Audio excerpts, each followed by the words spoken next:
អូនអ្នកចំរៀងផ្ញើសៀងដនត្រីភ្លេចខ្លួនជាស្រីហេតុអ្វីមកចាញ់ស្នេហ៍បងដូចមុនសន់ដុំនឹងព្រួញបាញ់ចំបេះដូងជួយព្យាបាលផងនឹមនួនឬបងចង់ឲ្យអូនស្លាប់សុំសួរត្រង់មានគូឬទំនេរតែចិត្តហ៊ានសួរមាសមេ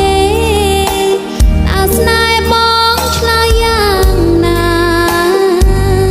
អូនពិតរីករាយបើសិន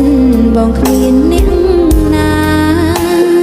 ចិត្តអូនមិនសាវារក្សា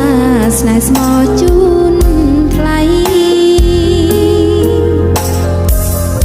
ចំរៀងបទនេះសូមផ្ញើជូនបងលឺហើយនួនល្អងសូមបងមកមើលខនសឺតវេលាថ្ងៃនេះសារភាពឲ្យបានអង្គចិត្តបើសិនបងពិតអាណិតជីវិតអូនពិតមាន